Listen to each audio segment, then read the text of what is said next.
So we got a cool looking modern swing here. A couple of things that we're going to see with this swing that we could use a little bit of work on is going to be our change in level or loss in level, adding some more stability to this swing, as well as getting a little bit better of a lower body sequence. This is a very modern approach, and it requires this lower body to be on point in order to maintain and kind of preserve these wrist and hand angles and to not have this dumping or flipping of the club, which is what we're going to see here. And so our backswing, top of the swing, our posture and everything like that, and this side's fantastic. We have our body kind of rotated all the way around. Like, this is fantastic. The issue that we're going to have is that our legs are really close to each other. And so we'd want to see something where that foot is a little bit more, a little bit further behind the ball. And that's just going to add more stability, particularly as we start in the transition. And so the reason that that's important is we're going to see that red line kind of above the head is that we're going to dip down and come underneath the ball, and basically we're just sinking into that left hip.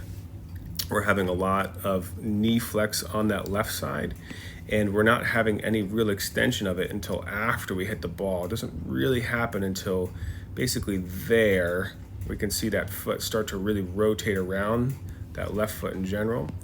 And so from here, we're probably extended. And that is a factor of us rotating around. Basically, we're braced and falling down on it, and we're not having an extension coming back up. And so our issue twofold is going to be, in my opinion, more importantly, is our spine. We're cramming the crap out of that lower right side of our spine, and this is definitely something that's going to give us some issues long term. We are going to have back pain with this type of a swing, without a doubt. The second one is our right elbow gets stuck behind us, and we can see, because we've had this big shift down into the left here, our hip here is in a good spot for impact, but our elbow is way away from it. And we don't need to be perfectly lined up, but we want to see that elbow and that hip generally more on top of each other, and that's just going to have a much more of a centered strike with our body. We're going to be more in balance. And so if we were able to maintain that right elbow in here a little bit better, we can see at the top we kind of get all the way up, and then that thing dips down and starts to scrunch in. But if we can maintain a little bit more connection between that, we're not going to have that elbow travel as far as we come into the downswing, and that's what's going to help us with our consistency. And if we add that with a little bit better stability in our lower body and really feeling like when we come down, we have that shift to the left, which is great, but we want to make this feel like it's a lateral shift first. We want to have our weight go back onto this back leg as we're winding up here, and this is going to help again if that foot is a little bit farther out. And then from here, we're going to then shift onto our left side to get us back over the ball, because now we've turned around, and then we want to rotate. And so we see here that we've already rotated and opened the hips. The hips are ready for impact, essentially starting the swing.